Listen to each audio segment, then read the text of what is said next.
Ok, en haut, en haut, en haut. Sur le vent. Remets-toi sur le vent tout de suite. Dépêche-toi. C'est un monsieur assez agressif, assez impulsif, qui monte rapidement dans les tours. Donc il vaut mieux prévenir que guérir. Un réseau de trafiquants de cannabis démantelé au cœur d'un village. Le trafic de drogue, justement, atteint de plus en plus les campagnes, ou des endroits où c'est beaucoup plus calme pour eux. Mais le trafic de drogue n'est pas le seul fléau. On part faire des constatations sur un cambriolage. Il y a un coffre-fort, un petit coffre au mur. Souvent, les cambriolages sont assez propres. C'est-à-dire qu'ils vident du tiroir, c'est retourné sur les lits. Et après, c'est bon, quoi, c'est fini, quoi. Là, ils se sont fait plaisir, les enfants. Dans la commune voisine, c'est Madame le maire qui est victime d'un corbeau. En plus, tu sais que je suis pas une cata. Oh bah non, non, ça... Pour être vulgaire, ils s'emmerdent et puis ils emmerdent le monde. Aujourd'hui, à la campagne, les gendarmes doivent être prêts à faire face à toutes les situations. S'il y a ouverture du feu, les gars, aucun risque. On y va, on tape. S'il y a un problème, on embarque. Non, attends, Florent. Non, doucement. Non, attends, Pierrot. On est capable de se battre aussi, nous. Et jusqu'à la mort aussi. Nous avons suivi les gendarmes de l'Oise,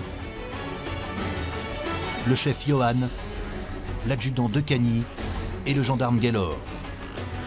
Nous les avons équipés de petites caméras. Ils nous emmènent au cœur de l'urgence.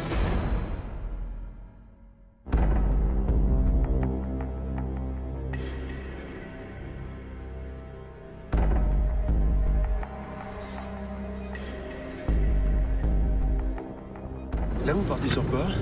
On part dans le cadre d'une interpellation, dans le cadre d'un trafic de stupéfiants. Donc là, il est 7 h, donc on est à peu près à 2-3 minutes de l'objectif. Leur objectif, 3 trafiquants de cannabis qui fournissent une trentaine de consommateurs dans le secteur. Ils écouleraient au minimum une vingtaine de kilos de drogue par an. Là, on est en pleine campagne, quand même, c'est assez isolé. Il y a du trafic comme ça de drogue? Vous savez, le trafic de drogue, justement, atteint de plus en plus les campagnes. Faut pas croire que ça reste ça se cantonne à la ville. Non, ça va de plus en plus dans les campagnes, justement, ou des endroits où c'est beaucoup plus calme pour eux, pour justement faire leur trafic. Les trafiquants ont la réputation d'être dangereux, alors les enquêteurs ont demandé l'appui musclé des super gendarmes du PSIG, le peloton de surveillance et d'intervention de la gendarmerie, les spécialistes des interventions à haut risque. L'effet de surprise doit être total.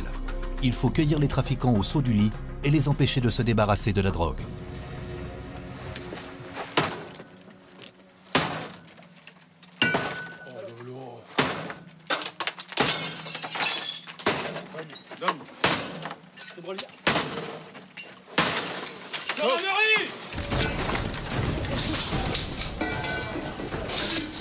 Au sol. Ok, en haut. En haut, les gars. Est-ce qu'il y a un chien là-haut? Non, montez, on continue la progression. Ça, c'est qui? Comment on fait quoi? Hein? 2 individus sont menottés, mais un seul intéresse les gendarmes. Vous êtes placé en garde à vue, une enquête de flagrance sur un trafic de stupéfiants.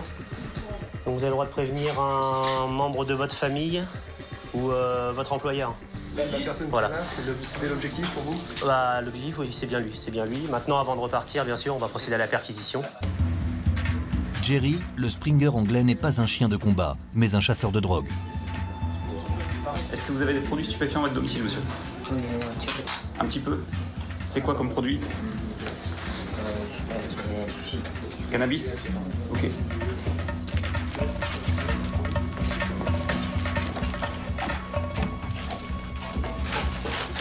Le chien, c'est indispensable dans ces opérations? Alors lui, le chien trouve, on va dire, nous on va trouver au niveau visuel, etc. Lui, vraiment, il est là pour trouver la matière stupéfiante.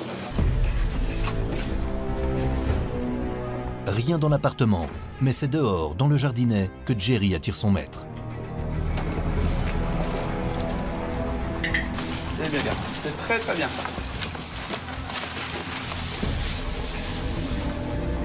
Donc on vous fait voir ce qu'on a trouvé, hein?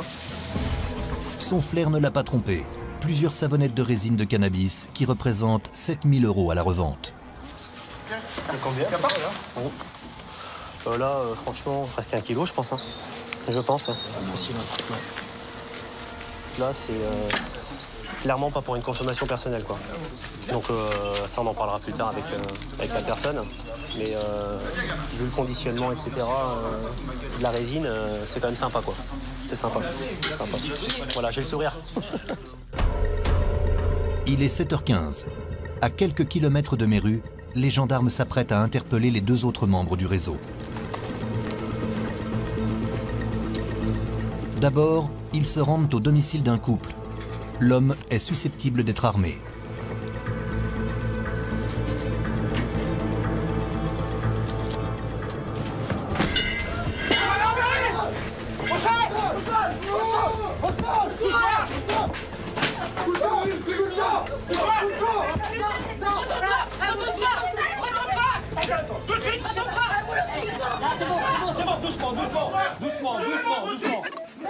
Sur le vent! Remets-toi sur le vent tout de suite! Dépêche-toi! Ramène le taser! Dépêche-toi, si tu bouges, t'as coup de taser! T'as compris? Sors tes bras! Sors tes bras, tu vois le taser! Sors tes bras! Et toi? Il y a un individu menotté. C'est bon pour les objectifs? Bon, le monsieur est assez virulent, mais on le connaît, hein, donc on sait comment il réagit. Asseyez-vous. Vous avez abusé, je reconnais toutes vos têtes, vous inquiétez pas, voilà. Vous avez abusé. Moi, je veux jouer à quoi, là? C'est un monsieur assez agressif, assez impulsif, qui monte rapidement dans les tours, donc il vaut mieux prévenir que guérir. Il est 6h45. Je vous place en garde à vue pour effet de trafic de stupéfiants. N'importe quoi. Vous me dites je sais pas quoi, trafic de stupéfiants, et vous prenez comme ça? Vous êtes sérieux, là? Les gendarmes doivent fouiller toute la maison. Très vite, ils trouvent ce qui les intéresse. 1 puis 2 plaquettes de cannabis, 2000 € à la revente. Elle était posée sur le blouson et la deuxième savonnette complète était située... Bilan, 2 savonnettes de résine de cannabis. Et... Vous attendez à plus ou pas? Non, c'est déjà pas mal. C'est déjà pas mal parce que c'est quelqu'un qui est assez méfiant. Donc c'est déjà pas mal de trouver 2 plaquettes. Habituellement, il s'arrange pour cacher ça dans un autre appartement ou chez un ami. Donc là, trouver 2 savonnettes, sachant qu'il est bien impliqué dans le réseau, c'est déjà pas mal. Au même moment, à quelques rues de là, le dernier objectif est un père de famille soupçonné d'être le convoyeur du réseau. Problème délicat pour les forces de l'ordre, il y a des enfants dans la maison.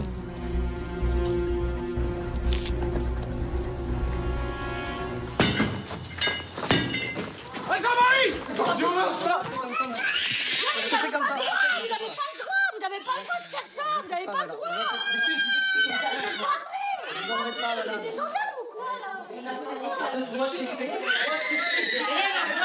Je sais pas pourquoi t'es là. Dieu, il te regarde. Ça n'arrêtera plus. Parce que moi, j'ai rien à voir avec vos conneries. Rien du tout. J'ai rien à voir avec ça. J'ai rien à voir. Vous venez combien? C'est pas un terroriste. Vous reculez. Restez pas derrière moi. Vous en faites pas, monsieur, ne vous en faites pas, on s'en occupe. Ne vous en faites pas, monsieur. Ça fait 6 mois, 8 mois que je travaille. Là, ça fait 1 mois que je suis au chômage. J'ai rien à voir avec toutes vos conneries. Je sais pas pourquoi vous êtes là. C'est un truc de malade. Expliquez-moi vite parce que là, je comprends plus. Ouais, je suis calme, je suis très calme. On se calme. Je suis très calme, il n'y a pas de souci. D'accord? C'est pas en s'emportant. C'est énervant qu'on va faire arranger les choses. Il n'y a pas de souci, chef. Vous déployez une force énorme dans la gendarmerie pour des petits trafiquants. Mais c'est normal ça ou c'est pas un peu démesuré? Non, parce que maintenant tout le monde possède des armes et on a eu ces derniers mois et même depuis quelques temps des braquages qui des fois se déroulent, qui sont assez violents. Hein, on a des individus armés. Donc non, il faut prendre toutes les précautions pour assurer notre sécurité et puis également leur sécurité aussi à eux parce qu'il ne faudrait pas que ça finisse en fusillade, quoi. Mais cachez les enfants, remontez là-haut, qu'ils ne voient pas, les Les enfants sont pris en charge par le lieutenant Gaël, 26 ans, la nouvelle patronne de la brigade de recherche de Chantilly. Elle va jouer les psychologues. Et vous allez chez votre grand-mère parce qu'on va devoir discuter avec votre papa. Votre papa, il doit nous aider dans une enquête en cours. C'est quelqu'un d'important aujourd'hui. Donc on va le garder un petit peu avec nous. Et puis il va nous aider. Et puis dès qu'on a fini de nous aider, il rentre à la maison. Ok? Et puis ça va bien aller. Désolée si on vous a fait peur ce matin. On voulait pas vous faire peur. En fait, lorsqu'on a une interpellation comme ça, c'est vrai que c'est pas forcément évident quand il y a de la famille. Donc la mère, en principe, c'est exactement ce qui se passe. Donc elle, ça la perturbe pas plus que ça. Par contre, pour les enfants, c'est particulièrement perturbant. Et bon, c'est pas notre but à nous de venir perturber les enfants. Là, les enfants étaient en panique, c'était important de les isoler, de les rassurer et de leur permettre de repartir sans qu'ils aient à s'inquiéter pour leur papa, parce que naturellement, ils vont s'inquiéter pour leur papa. Voilà, c'est juste ça. On essaie de les protéger un minimum. Gaëlle est sortie récemment de l'école d'officier de gendarmerie. Elle découvre depuis peu les difficultés de son travail. C'est pas évident tous les jours, c'est sûr. Être gendarme, on est confronté à tout plein de choses. Ce genre de choses, ça fait jamais plaisir, surtout quand on est mère de famille. Donc, mais c'est un métier passionnant, ça vient compenser. Là, ils ont été assez vite extraits, en fait, de chez eux. Oui. Oh oui, c'est nécessaire. Nous, derrière, on va devoir fouiller tout le domicile. On va aussi fouiller leurs chambres parce que malheureusement, dans certains domiciles, dans certains foyers, les stupéfiants sont cachés dans les chambres des enfants, dans les peluches, dans les nounours. Donc pour eux, il ne faut absolument pas qu'ils voient ça. Donc on les extrait, ils vont être chez leur grand-mère, ils vont être rassurés dans un lieu connu, pas d'inconnus autour d'eux. Ça sera parfait et nous, ça nous permet de travailler sereinement à l'intérieur de la maison. Ici, pas de drogue dans la chambre des enfants ni dans leurs jouets. Mais dans les affaires du père, les gendarmes trouvent un peu de cannabis. Petite boulette. Le suspect affirme être simplement consommateur. Mais les enquêteurs ont accumulé les preuves formelles de son appartenance au réseau. Lui, c'est un gros consommateur. Et son véhicule, vraisemblablement, a servi pour aller se ravitailler avec le target numéro 1. Le target numéro 1, c'est l'homme qui a été interpellé avec sa compagne. Quant au père de famille, il continue à clamer son innocence. Laisse tomber. Perdez du temps pour rien, les gars. J'ai hâte de savoir d'où sort cette histoire-là. Qui vous avez attrapé, voilà, qui pu m'impliquer dans ces histoires. Et je suis pas un dealer. Même si je l'ai été un jour, je ne le suis plus. Cet homme est connu depuis longtemps de la justice pour trafic de drogue. Sa première interpellation a eu lieu il y a 15 ans. Lui, ça a l'air d'être un costaud. Costaud, non, mais un petit con, oui. Puis bon, il connaît la peloche, quoi. C'est pas la première fois qu'il passe en garde à vue dans le cadre d'une enquête de trafic de stupéfiants, donc il va falloir tirer les verres du nez, quoi.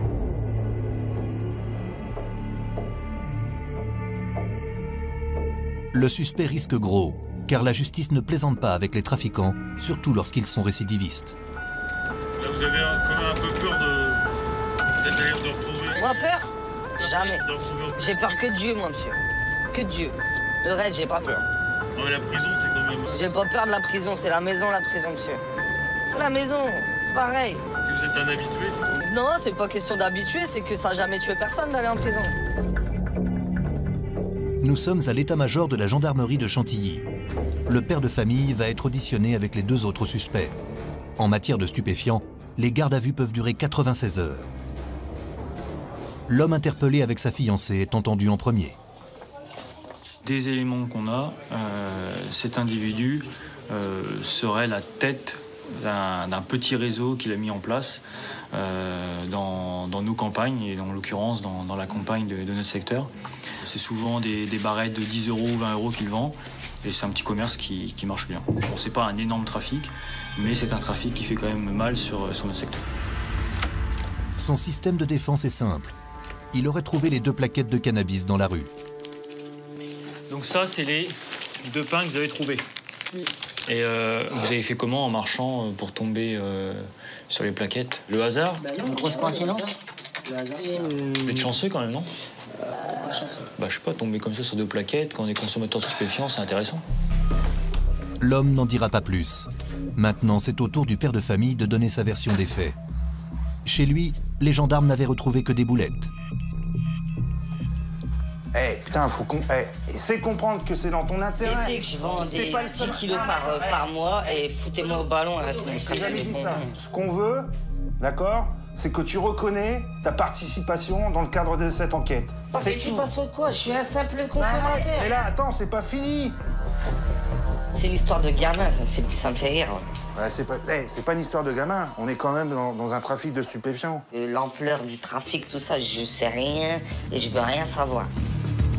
Dans 24 heures, ces présumés trafiquants devront s'expliquer devant les magistrats et seront jugés en comparution immédiate. À quelques kilomètres de Senlis, Cire-les-Mélos, la campagne à 60 km de Paris. 3500 habitants qui travaillent pour la plupart à la capitale. Chaque jour, une dizaine de maisons sont cambriolées dans le département de l'Oise. Des faits divers qui font les choux gras de la presse locale et qui donnent pas mal de travail aux 8 gendarmes de la petite brigade de Cire-les-Mélos. Qu'est-ce qui se passe, messieurs, là? On part faire des constatations sur un cambriolage. On ne connaît pas encore le montant du préjudice, mais bon, on sait que la maison a été entièrement fouillée. Donc on va aller voir ça. Et alors, dans le coin, il y a beaucoup de cambriolages? Régulièrement, et un petit peu trop d'ailleurs. On essaie d'endiguer le phénomène, parce que bon, malheureusement, ils ont toujours une longueur d'avance. Le cambriolage a eu lieu il y a moins d'1 heure. Les propriétaires, une famille d'origine asiatique, est implantée dans le village depuis plus de 30 ans. Bonjour monsieur, gendarme de Caen, gendarme de Cire-les-Mélos. Bonjour. Bonjour. Ils tiennent un bar tabac. Alors, expliquez-moi un petit peu. Bah voilà, c'est ma femme, elle a quitté la maison à 10h30, entre 10h30 et 11h. Bah, il rentre 3h après-midi, moins quart, bah, il rentre. Il arrive, il a rangé la voiture. D'ailleurs, il voit une bouteille de whisky par terre. Il dit, il y a eu quelque chose. Il va voir la porte, il n'a rien touché. Il va rentrer par derrière. Bah, la porte était ouverte. D'accord, tout est ouvert. Après, l'intérieur était tout broyé, quoi. Il y a un coffre-fort, un petit coffre au mur. Il a réussi de démonter la porte du coffre-fort. Et dans le coffre, il y avait? Il y a les bijoux, un peu l'argent liquide. Combien? Beaucoup? Il y avait 1500 un peu, ouais. Les cambrioleurs se sont introduits discrètement dans la propriété en passant par le jardin.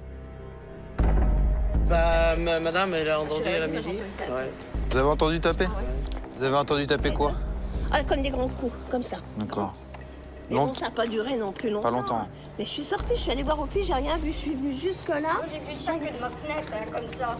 Bonjour, madame. Un monsieur qui sortait. Il avait l'air d'être bien. Il avait même, on aurait cru qu'il avait des documents. D'accord. Vous savez, comme un livreur. Dans son bras. Et il avait deux valises. Non, genre sacoche, des trucs comme ça. Vous vous rappelez un peu comment il était? Grand, comme moi, non? Petit? Oui, un peu plus fort que vous. D'accord. Ça paraissait pas quelqu'un qui, voyez, qui venait voler, rien du tout. Hein. Bah là, on tape quand même un propriétaire de commerce. Donc, les proies, on va dire, qui peuvent être repérées ailleurs.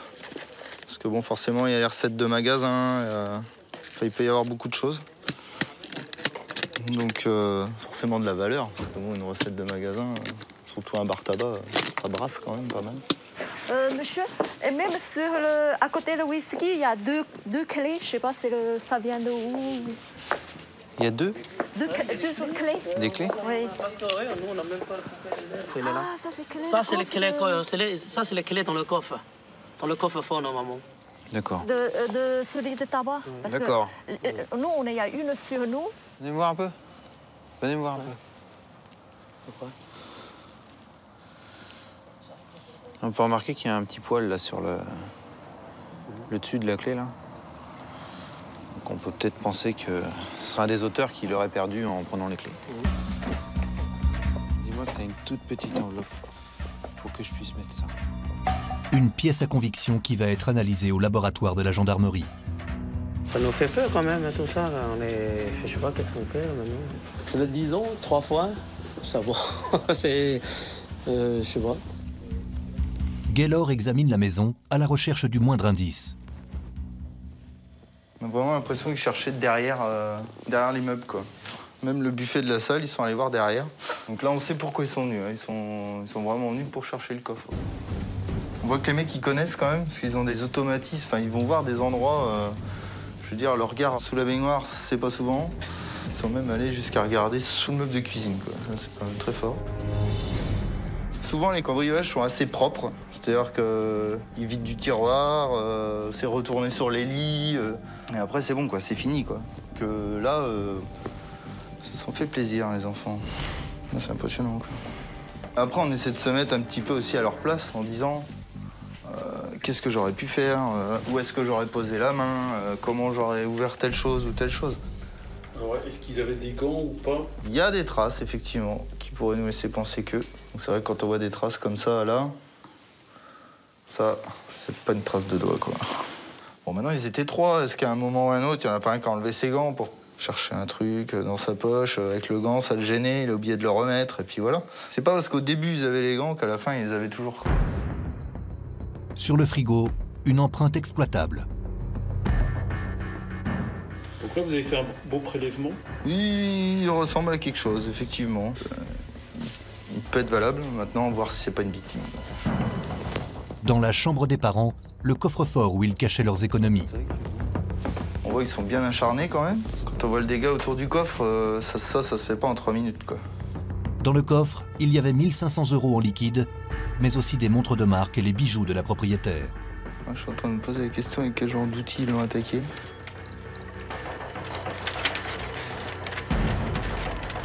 La porte du coffre va elle aussi être analysée. Sans l'effort, hein. Parce que bon, même dans votre cuisine, vous regardez, ils vont même fouiller dessous, quoi. Vous croyez en planquer l'argent dans ce dessous? Bah ça se fait. Donc comme quoi, ils connaissent bien leur truc. Parce que même moi, je ne savais pas, et je l'ai su à un cambriolage il y a quelques mois. Les gens étaient en vacances, je les avais au téléphone, et le premier truc que la dame m'a dit, elle m'a fait « Vous pouvez regarder sous mon lave-vaisselle en enlevant la plaque et tout. » Ouais. J'ai enlevé la plaque et effectivement, elle avait toutes ses boîtes avec tous ses bijoux. Le mec, il aurait fait comme chez vous, il repartait avec le butin incomplet. Ouais. Il avait toute la maison, toutes les valeurs de la maison, elles étaient en 2 petites boîtes sous le lave-vaisselle. Cécile non plus, elle a plus d'argent en poche. Toi, il n'y en a plus? Non, mon porte-monnaie est sur mon lit et j'ai regardé, il n'y a plus rien. Oh là là là là là. Donc le bilan, c'est quoi alors? Quelques traces, une porte qui nous dira ce qu'elle voudra bien nous dire, et un gros préjudice, quoi. Un préjudice de 15 000 € au total et des heures de rangement en perspective pour les propriétaires. Bon courage à vous quand même. Et puis même cette nuit, hein, n'hésitez pas, on a des patrouilles dehors. Hein. Ouais. Donc si vous avez peur, si vous entendez du bruit, si vous voyez un truc particulier, n'hésitez pas à appeler. Hein. On est là pour ça. Hein. Okay. Gaylor va envoyer les pièces à conviction à l'Institut de recherche criminelle de la gendarmerie. Des traces ADN seront-elles retrouvées? Résultat dans plusieurs semaines. En fin de journée, 36 heures après leur arrestation, les 3 trafiquants de drogue présumés sont jugés en comparution immédiate. Bien, l'audience est ouverte, asseyez-vous. Ils risquent 10 années de prison. Alors, est-ce que vous acceptez d'être jugé immédiatement ou pas? Ou est-ce que vous voulez un report de l'audience pour organiser votre défense? Non. Vous souhaitez être jugé immédiatement? Oui, Monsieur le Président. Bien. Les suspects désirent être fixés rapidement sur leur sort. Mais leur avocat demande la parole. Je n'ai pas eu le temps matériel d'étudier le dossier, Monsieur le Président, donc il faut au moins que je prenne connaissance de la procédure. Donc je considère que vous n'êtes pas en état aujourd'hui d'assister sereinement et utilement vos clients. Je vais ordonner le renvoi donc, de cette affaire. Monsieur le procureur, est-ce que vous avez des réquisitions? Monsieur le Président, si vous considérez devoir renvoyer cette affaire pour permettre à la défense de se mettre en état, il me paraît indispensable d'éviter tout risque de concertation. Je pense que la détention est le seul moyen d'éviter tout risque de réitération en l'espèce. Bien, je vous remercie, monsieur le procureur. Est-ce que vous voulez rajouter quelque chose? Vous avez la parole en dernier sur la réquisition des sanctions de monsieur le procureur de la République. Bah, moi, de toute façon, le dossier il est clair. Hein. Vous avez trouvé 2 grammes chez moi. Je suis un simple consommateur. Donc voilà, le tribunal rendra son jugement en temps voulu et c'est tout ce que j'ai rajouté. Bien. Très bien, elle se retire pour délibérer. Les trafiquants présumés vont-ils être libérés ou maintenus en détention jusqu'à leur procès? Verdict dans quelques minutes. Allez, l'audience reprend. Asseyez-vous.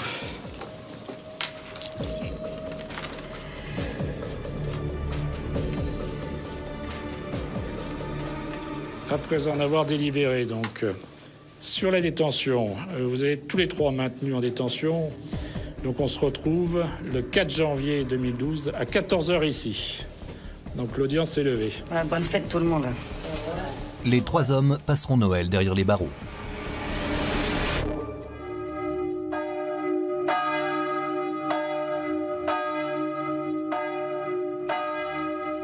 Mais une autre affaire agite les gendarmes. 2 agressions avec violence ont été commises ces 2 dernières nuits par une bande de jeunes voyous. Les enquêteurs prennent l'affaire au sérieux. Ce matin, 2 personnes viennent déposer plainte. Ils ont formellement reconnu un des agresseurs. C'est l'adjudant Decagny qui dirige l'enquête. Cet individu a dans un premier temps agressé un pizzaiolo, donc dans le but de s'approprier des pizzas et peut-être voler son cyclomoteur. Et le lendemain, il s'est attaqué à un jeune propriétaire d'un chapi. Donc chapi, c'est un genre de petite motocyclette de collection. Donc pour nous, c'est une montée en puissance et il faut absolument empêcher que cette montée en puissance se développe dans le village. Il est 14 h. L'adjudant Decagny rejoint les hommes du peloton de surveillance et d'intervention à la gendarmerie de Saint-Leu-d'Esserand, à 4 km de Cire-les-Mélos. L'interpellation doit avoir lieu dans le campement des gens du voyage. Je rappelle l'usage des armes, article 122.5 du code pénal. S'il y a ouverture du feu, parce qu'on est quand même dans un milieu de gens du voyage, s'il y a ouverture du feu, les gars, aucun risque, d'accord? Pensez à vous protéger avec le terrain. Ok, mission pour vous, c'est reconnaître la caravane qui est adjacente au chalet en dur. D'accord? Apparemment, ça serait la caravane de... Vous, c'est votre objectif. L'homme recherché est un multirécidiviste. Il doit être interpellé dans la caravane où il vit avec femme et enfants. La cellule qui interpelle direct dans le transit. Vous cherchez pas, vous prenez le gars et vous vous barrez avec. S'il y a outrage, rébellion, on interpelle, il y aura outrage et rébellion. On n'est pas là pour enfiler des perles. La force c'est nous, la puissance c'est nous. Donc on y va, on tape, s'il y a un problème, on embarque. En avant. 15 gendarmes sont engagés pour tenter de mettre fin aux agissements de cet individu. Mais rien ne va se passer comme prévu. Oui, allô? Sérieux? Ok. Putain, il y a un mangeur qui est devant Cire. L'homme qu'il partait interpeller serait en fait devant la gendarmerie de Cire-les-Mélos en compagnie d'un groupe de personnes. Ouais, ils sont combien devant? Ils sont 4? Tu leur dis qu'on arrive, tu ouvres pas la porte, tu leur dis qu'on arrive. Ça marche? Ils sont tous devant la brigade. Ils sont tous devant la brigade. Bah, apparemment, ils sont chiants, quoi. C'est pour ça, là, il faut redispatcher le dispositif, là. La moitié de l'effectif continue sa route vers Boran-sur-Oise pour perquisitionner dans le camp des Gitans. L'adjudant Decagny, lui, et une unité du PSIG décident de foncer à la gendarmerie de Cire-les-Mélos pour interpeller l'individu recherché. Ce sont des gens qui peuvent être dangereux, qui ont un gros casier judiciaire. C'est des personnes qui sont très bien connues de la justice, c'est des multirécidivistes, et c'est des personnes qui ont un tempérament très impulsif. Et on sait jamais quel comportement ils vont avoir. 10 minutes plus tard, l'adjudant Decagny et ses hommes arrivent devant la gendarmerie.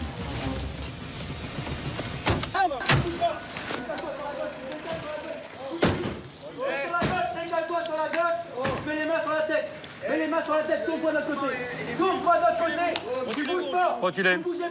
Reculez. Reculez, on est correct. Reculez. Fouille. Monsieur, on va vous placer en garde à vue. D'accord? Je suis venu pas moi-même, je suis venu correct. D'accord. Parce que franchement, s'il aurait fallu que je m'en vais, j'aurais parti. Ça marche. On va l'emmener au bureau directement. Se sachant recherché, l'homme était venu se rendre. À la gendarmerie, la situation est sous contrôle. Mais à Boran-sur-Oise, dans le camp des gens du voyage où a lieu la perquisition, la tension monte. Faut que vous partiez rapidos à Boran, il y a plein de monde, ça pue. Prends tes gars et allez-y vite fait. Les hommes du peloton d'intervention repartent en urgence vers le camp des gens du voyage.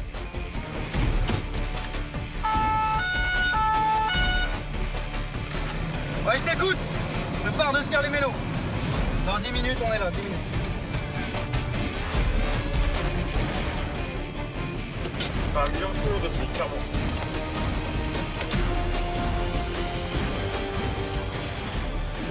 La poule, Non, mais il sait pas conduire, lui. La camionnette de gendarmerie un peu trop avancée dans le jardin met le feu aux poudres. Moi, je serais pas d'accord là. Ah non, non, là, je serais pas d'accord là. Hein. Ben, par contre, ça, vous allez l'entendre, mais je vous le dis. Hein. Attends, doucement. Non, Florent. Non, doucement. Non, attends, Pierrot. Attends. Je vais y expliquer. Non, c'est bon, voilà. Non, mais ma poule, ton machin là, moi je te dis, sincèrement, parce que t'as de la gueule, parce que t'as ta vie là. Il dit rien. Et moi, si je te prends tout ça. Attends, Pierrot, je vais lui dire. Disais bien. C'est un de mes soldats, je vais lui dire, d'accord? Ouais. On va rester bons amis? C'est un de tes soldats. C'est un de mes soldats, je vais lui dire. D'accord? Ouais. Les gendarmes cherchaient des objets dérobés lors des agressions. Ils ne retrouvent rien. On connaît ça. On connaît la procédure. Ouais. On n'est pas né de la dernière couvée. On est capable de se battre aussi. Puis jusqu'à la mort aussi. Et puis c'est pas parce que ton collègue il me met un pouce sur la tête, il me dit recule, que je vais l'écraser. Est-ce qu'on a été incorrect? Non. Vous avez vu, on est entre caravanes, très pas, aucun souci. On discute, on s'explique. Sérieux, C'est votre fils, hein? Ah oui, on discute là, on n'est jamais venu comme des brutes. Ouais, quand même pas, attends, j'ai pas viré encore. Hein. Allez, c'est bon les gars, on y va. Allez, salut.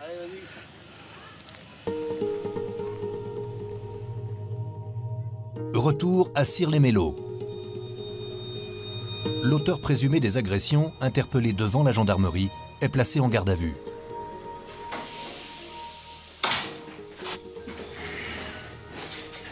Bon, alors, On part sur quoi, ça? Pizza? t'es au courant? Ah non, ça. Je suis pizzaïon. Je suis pas au courant du tout. La victime, c'est lui. Ce livreur de pizza affirme avoir été pris à partie et tabassé par le suspect et 2 autres personnes la nuit précédente. C'est de la violence gratuite, on appelle ça. Il était 23 h. Le livreur de pizza, pensant répondre à une commande, tombe dans un véritable guet-apens. Les clients sont en fait des voyous qui veulent le dépouiller. D'entrée de jeu, au lieu d'un simple client, ce qu'il fait, c'est qu'il attend que le livreur lui donne la pizza. Puis... Non, eux sont les rois, les chefs, ils vont directement à l'arrière, dans la malle, pour se servir. Là, ils voient qu'il n'y a pas de pizza, ils prennent sa tête, ils le mettent dans le guidon, pour pas qu'ils le voient. Donc, ils m'ont maintenu la tête baissée, puis ils m'ont donné 2 coups de pied dans le casque pour essayer de me voler la mobilette. Le suspect est un habitué des gardes à vue.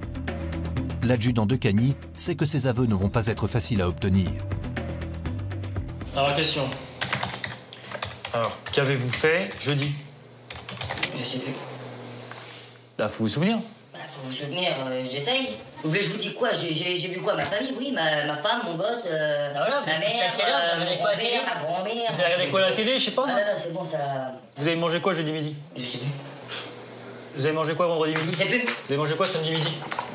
Je sais pas non plus. Vous avez pas envie de répondre? Bah, je sais pas non plus, je sais pas que j'ai pas... Bah, vous avez mangé quoi? Il y a un mois en arrière. Vous avez pas fait Répondez-moi. Non, mais un mois. Bah, répondez-moi aussi. Ok. Mais là, c'est Ouais, 3 jours. D'accord. 3 jours. Bah, 3 jours en arrière, vous avez mangé quoi? Je peux vous le dire, moi, ce que j'ai mangé. Vas-y. Un bœuf bourguignon. Ouais. Un bœuf bourguignon. Ah, il m'a fait belle. Il m'a fait belle aussi, celle-ci, hein. Un bourguignon, ouais. Alors, je ne me rappelle plus. Je ne me rappelle plus. Vous vous rappelez, vous? Je vais écouter. Vous voulez que je sois franc? Ouais. Ouais, bon. Efface ça. Efface tout ça, et je vais partir sur de vrais machins. Ah. Voilà, vas-y. Parce que ça prend la tête pour une pizza de merde. Bah oui. Ça, je suis d'accord avec vous. Ça devient énervant, carrément. Pour une pizza. Hein? Il n'y a pas de mort d'homme. Voilà, on l'a appelé, on lui a dit, écoute, il nous faut 2 ou 3 pizzas. Ramène-les, il les ramené, il est arrivé, on a fouillé dans la boîte, on a regardé s'il y avait des pizzas, il n'y a pas de pizza. On est parti. Donc, qui était présent lorsque vous avez passé cette commande? On était 3. L'homme n'en dira pas plus. Il nie avoir porté des coups au livreur et refuse de donner le nom de ses complices. Mais dans le village, tout le monde se connaît. La victime a identifié parfaitement les 2 autres agresseurs. Vous savez qui sont les auteurs? Oui, je les connais, ouais. C'est qui? C'est 3 jeunes de la ville. Vous avez reconnu sur photo, oui. Ouais. Vous êtes sûr que c'est eux? Oui, c'est eux. Les gendarmes partent donc interpeller les deux complices présumés à leur domicile. Le premier se promène avec son petit frère. C'est comment votre nom, monsieur? On a besoin de vous voir. D'accord. Vous habitez loin d'ici ou pas? Juste là. Juste là. Donc on va raccompagner votre petit frère avec vous. Et après, on va vous placer en garde à vue. D'accord? 11h35. Vous savez pourquoi on a besoin de vous voir, monsieur, ou pas? Non, du tout. Une petite idée? Non, bah non, même pas du tout. Vous n'avez pas fait de bêtises ces derniers temps? Bah non. Il y a du monde chez vous ou pas? Il y a la mère. Votre mère, c'est tout? Bonjour madame. Bonjour. On est ici chez vous puisqu'on a besoin d'auditionner votre fils dans le cadre d'une procédure pour vol avec 2 circonstances aggravantes qui sont la réunion, reste habillé pour l'instant, la réunion et la violence. C'est une tentative de vol sur un livreur de pizza. D'accord? Donc votre fils est placé en garde à vue donc à partir de 11h35, le moment où on l'a contrôlé dans la rue. Quelques rues plus loin, l'adjudant de Cagny se rend au domicile du deuxième complice présumé. Il n'y a pas un interphone? Là. Ah. Bonjour. Bonjour madame. Est-ce que votre fils est là? Oui. D'accord. Vous pouvez l'appeler s'il vous plaît? Je l'ai appelé, Eh bien, impeccable. Bonjour, j'en fais. On va avancer. Il est dans sa chambre là? En arrivant dans la chambre, les narines de l'adjudant sont mises en alerte. Vous étiez en train de fumer pour les stupéfiants ou quoi? Non, du tout, je me réveille. Ah bon? Ça sent pas le produit stupéfiant, hein? Regardez, il y a un peu d'herbe partout encore, là. C'est pas de l'herbe, c'est des feuilles d'arbre. Ah, de la feuille d'arbre. Ah, on va commencer bien ensemble, déjà, là. Des feuilles d'arbre. Un noisetier, peut-être? Non, je sais pas, je vous prends un imbécile aussi. Bon, monsieur, on va vous placer en garde à vue pour des faits de vol. De vol? Tentative de vol avec violence. La mère du jeune homme ne s'attendait pas à une pareille visite. J'ai entendu pour agression de pizza yellow, je sais pas quoi, non? C'est rien, moi. Tu l'as fait ou tu l'as pas fait? J'ai pas fait l'agression, qu'est-ce que tu me racontes là? Qu'est-ce que je vais aller agresser un mec que j'habite tout le temps dans sa ville? Voilà. Difficile pour une mère de réaliser que son fils va peut-être partir en prison. Ça sert à vous énerver, madame, hein? Non, mais je sais, mais c'est ma manière à moi de me détendre de temps en temps. Ouais, c'est peut-être pas un exemple pour votre fils aussi, quoi. C'est évident, mais enfin, je le fais Alors pas tous les jours devant lui. D'accord, s'il n'a rien à voir dans l'affaire, il va s'expliquer. Donc je vous explique simplement. D'accord. Je suis chez moi, j'ai le droit. Bonne journée, madame. Excusez-moi. Merci. À présent, les 3 auteurs supposés sont en garde à vue. Les gendarmes ont appelé la victime afin qu'elle les identifie formellement, comme le veut la procédure, derrière une glace sans teint. On va commencer, comme je disais tout à l'heure. Ouais. Vous vous inquiétez pas. Dans quel état d'esprit vous vous trouvez là? Ça va? Ça va. C'est correct? Ouais. Vous les connaissez, vous avez dit? Ouais, je les connais. Donc là, n'ayez pas peur. Vous êtes derrière une sans teint. D'accord? Ils ne vous voient pas. Donc vous pouvez prendre votre temps. Si c'est eux, vous dites c'est eux. Si c'est pas affirmatif, c'est pas affirmatif. Nous, on veut votre déclaration et pas vous influencer. D'accord? On y va.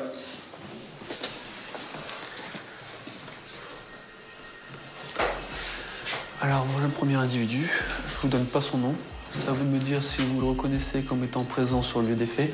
Donc, ouais, il était sur les lieux. Ouais. Oui. Il m'a donné 2 coups dans le casque. C'est là que vous êtes tombé? C'est là que je suis tombé, ouais. Alors vous étiez en cyclomoteur? Ouais. Donc là, vous êtes catégorique? Ouais, bien sûr. Interrogé, le jeune homme avoue la tentative de vol. Va-t-il aussi reconnaître les violences physiques contre le livreur? Le livreur de pizza vous accuse de lui avoir donné des coups de pied dans son casque, alors qu'un second individu lui tenait la tête dans le bidon. Et vous a déclaré. Je ne l'ai pas touché une seule fois. Il n'y a pas eu d'agression. Le deuxième suspect, quant à lui, nie farouchement toute implication dans l'affaire. Au début, quand les deux étaient sur la route, lui était dans la voiture. Après, il est revenu après pour tirer la mobilette. Ah d'accord, donc il a quand même essayé de tirer la moulette avec les autres. Ouais. D'accord, donc il a participé activement au fait. Ouais. D'accord. Non seulement ce jeune homme est désigné par la victime, mais il est également mis en cause par ses propres complices. Pourtant, il persiste à nier. Vous n'avez pas l'impression d'être de mauvaise foi là, sur ce coup-là? Bah non, je vous dis, je lui ai rien fait au livreur. Vous n'avez rien fait, tout le monde vous accuse. Bah écoutez, tout le monde m'accuse, je vous dis, j'ai rien fait. Peut-être qu'il s'est fait agresser, je suis d'accord. Mais quelle preuve il a que c'est moi? Moi, j'étais pas là. Vous êtes à Boran-sur-Oise, hein. Faut arrêter de vous croire dans une zone. À Boran-sur-Oise. Ouais, à Boran-sur-Oise, tout le monde se connaît. Il y a, voilà, c'est là où je veux en venir. Il n'y a que 10 habitants, il n'y a que dalle. Virez votre nom là, parce que le côté, ça commence à me plaire. Donc, vous n'y étiez pas. D'accord. Ça va faire rire le procureur de la République, je peux vous le dire. Ça par contre, ça va... Bon, ok. Allez, stop. On arrête le sketch, ça ne sert à rien. Le suspect numéro 1 passe en 3e position. C'est lui qui est soupçonné d'être l'auteur principal de l'agression. Alors cet individu, dans les faits, donc sa participation? Donc il m'a maintenu la tête baissée dans le guidon. Après il m'a dit si tu ne ramènes pas les pizzas, je te plante. D'accord, c'est lui qui vous a dit ça? Ouais, c'est lui. Très bien. Identifié formellement par la victime, le suspect numéro 1 refuse pourtant de reconnaître sa culpabilité. Un gars qui te reconnaît, le gars il dit c'est lui, et t'es dedans. Un doute, ça peut arriver. Hein. Qu'est-ce qu'il a à perdre le pizzaiolo à dire c'est lui? Bah, qu'est-ce qu'il a à perdre? Écoutez, qu'est-ce que j'en sais? Bah, qu'est-ce qu'il a gagné? De toute manière, dès qu'on est né, on est déjà suivi par la justice. Tous les gens du voyage. Ah si. En prison, il n'y a pas que des... Ça, c'est sûr. Il y en a quelques-uns, mais ils sont pas tous là-bas. Parce qu'il y en a beaucoup des malins. Hier, quand j'ai couru après la vie. Allez. Bon. Les 3 suspects vont passer la nuit au frais, en cellule. Ils seront présentés le lendemain devant le procureur de la République.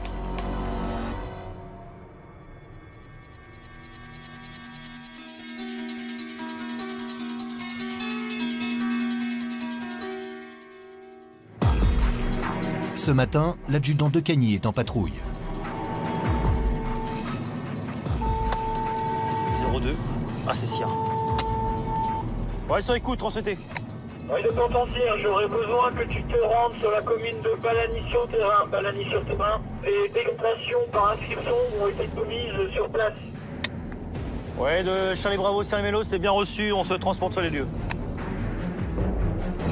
Le village de Balagny-sur-Terrain est situé à quelques kilomètres de Cire-les-Mélos.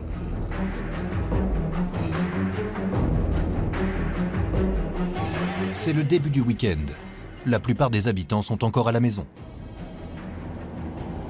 Il n'y a personne, il n'y a rien, samedi matin. Ah oui, même les voyous. Ils dorment des dégradations qu'ils ont commises pendant la nuit du vendredi. Alors c'est où que ça a été dégradé, je vois? On fait le tour là-bas, hein. Tiens, non?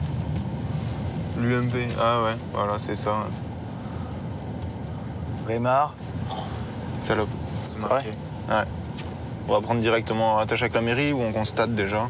Oh, on peut déjà faire des photos. On va constater parce que... Ouais. Des insultes qui visent les forces de l'ordre, mais aussi la maire de la commune, Madame Brémard.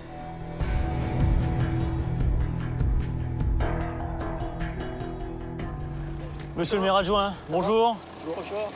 Bon, on va faire les constatations. Il y a qu'ici. Là, puis là, tout le long, puis là-bas, en face, les nouvelles maisons. D'accord. Bonjour, monsieur. Des soupçons ou pas? Est-ce que ça serait les jeunes qui seraient par là-bas, qui traînent un peu dans Balagny, quoi, les groupes, là? Bonjour. Bonjour. Les groupes, les jeunes de Balagny, qui seraient de la commune ou... Peut-être, ouais. Peut-être. Madame? Oui. Je vous entendais parler. Oui. En fait, vous avez vu, vous êtes sorti, vous avez rien vu du tout hier soir? Non. C'était à quelle heure? Oh non, quand on est sorti, il était 11h de la salle des fêtes. Donc à 23h, il n'y avait rien? Non, il n'y avait rien. Brémard, c'est le catin. Moi, j'ai l'impression qu'ils sont partis de là. Ils sont partis de là et ensuite ils sont remontés jusqu'à la mairie. Donc si la bombe allait quelque part, ce serait plus vers la mairie. Ouais, donc on va y aller après. Fred, essaye de voir dans le recoin là. Ouais, je vais fouiller tout ça là. Moi, je vais aller voir la mairie. Madame le maire vient juste de découvrir les insultes. En plus, tu sais que je suis pas une cata. Oh bah non, maman, non, ça...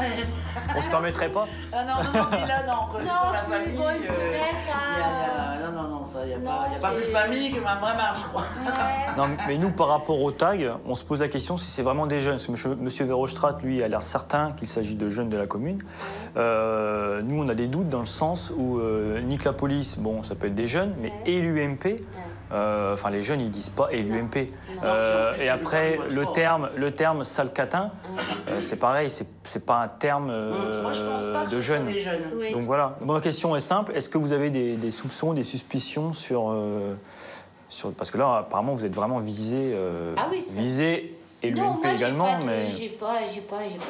Bon, c'est sûr que bon, il y en a qui souhaitent peut-être pas que je sois réélue, donc bon, on peut me salir, hein, bien sûr. Ça vous fait un petit peu peur, tout ça, le maire? Moi, je trouve que quand même, depuis que je suis maire depuis 95, plus ça va, moins il y a de civilité. J'ai l'impression que les jeunes sont laissés à l'abandon. Il y a un manque d'éducation, à mon avis, à la base. Il y a un manque d'éducation parce que les jeunes sont livrés à eux-mêmes. Et effectivement, avec le contexte économique dans lequel on est, si vous voulez, ces pauvres jeunes, moi, parce qu'ils sont plus à plaindre qu'à médire, à mon avis, ces pauvres jeunes, ils n'ont pas d'objectif, ils n'ont pas un travail, ils n'ont pas d'objectif. Que voulez-vous? Pour être vulgaire, ils s'emmerdent et puis ils emmerdent le monde. Voilà. S'ils retrouvent la bombe de peinture utilisée, les gendarmes identifieront peut-être les taggeurs. L'adjudant et ses hommes recherchent aussi d'éventuels témoins. T'as parlé aux gens là-bas? Messieurs, dames, bonjour. Bonjour. Bonjour. Une petite question. Vous n'avez pas retrouvé de bombes de peinture dans vos poubelles ou etc. Bon, en tout cas, vous n'avez pas de soupçons sur qui aurait pu faire ça? Vous n'avez pas regardé la poubelle à l'entrée? Si, on a regardé la première entrée là-bas. Non? Rien du tout. Merci, bonne journée. Merci, vous allez. Au revoir. Pas de bombe, pas de témoins, le ou les taggeurs n'ont laissé aucune trace derrière eux. Là, ça vient d'être fait. Je pense que les auteurs vont pas s'en vanter. Mais à un moment ou à un autre, je pense que quelqu'un va se vanter de cela. Et on pourra peut-être avoir une piste. Un peu plus tard, Madame le maire vient déposer plainte. Alors, est-ce que vous avez réussi à avoir éventuellement des informations de plus que ce matin? J'ai réfléchi, oui, parce que vous savez qu'il y a toujours des jeunes qui se réunissent derrière la maison, derrière le mur de la maison. Oui. Et c'est les voisins un petit peu plus haut qui entendent la musique. Une fois, on vous avait appelé, vous êtes intervenu, et vous étiez à peine partis qu'ils ont recommencé en chantant une chanson me concernant avec des mots très... Virulents et à votre encontre. Voilà. Je sais pas, bon, j'ai repensé à ça là pendant midi. Je me suis dit, c'est peut-être ça, il y a peut-être ces jeunes-là qui sont pas contents. Après, bon, bien sûr, on rentre dans une période de tension politique parce qu'on arrive aux élections, mais écoutez, j'ai fait plusieurs campagnes pour les municipales, pour les cantonales, pour les législatives. J'ai jamais eu ça, quoi. Je sais que j'entends par les gens qui vont se faire coiffer qu'il est très, très médisant à mon égard. De plus en plus, il est médisant, très médisant d'ailleurs, il paraît.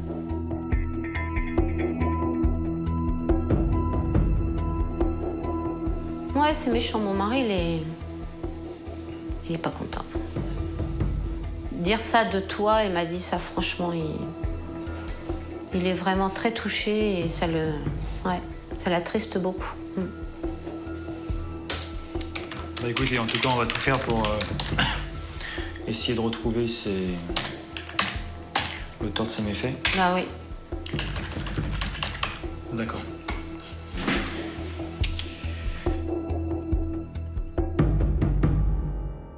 En fin de journée, les 3 complices soupçonnés d'avoir agressé le livreur de pizza sont présentés devant la procureure. Bonjour, monsieur. Bonjour, adjoint de Canil de Samuel. Bonjour, bonjour. Bien, bonjour, monsieur, asseyez-vous, s'il vous plaît. Vous êtes de nationalité française, oui. Vous savez lire et écrire le français? Pas beaucoup écrire, pas beaucoup lire. D'accord. Donc pour récapituler, monsieur, ce qu'on vous reproche, ce sont 2 faits qui ont été commis le 14 et le 15 octobre. Donc c'est des faits qui sont graves, monsieur, puisque ce sont des faits qui sont punis de 7 ans d'emprisonnement. Et je rappelle quand même qu'il y a 2 faits, le jour et le lendemain. C'est un petit peu inquiétant quand même sur le risque de renouvellement, monsieur. Hein? Qu'est-ce que vous en pensez?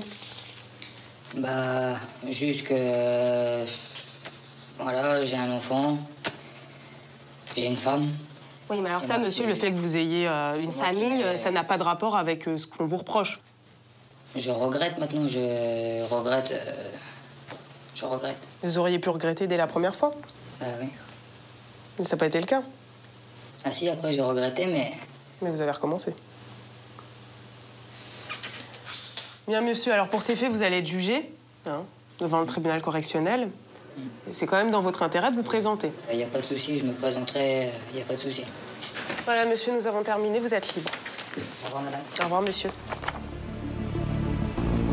Les 2 autres agresseurs présumés sont présentés pour la première fois devant la procureure. Moi, si j'ai décidé de vous voir aujourd'hui, c'est parce que j'estime qu'on est sur des faits graves. Vous repartez avec un papier, c'est pas juste un bout de papier, c'est une convocation devant le tribunal correctionnel. Sous-entendu, il serait très malvenu de se retrouver à nouveau en garde à vue pour des nouveaux faits, alors que vous êtes d'ores et déjà convoqué devant le tribunal correctionnel pour des faits, je l'ai déjà indiqué, qui ne sont pas anodins. D'accord, monsieur? Au revoir, monsieur. Au revoir. Le jugement de l'agresseur du livreur de pizza et de ses 2 complices a été reporté au mois de mars.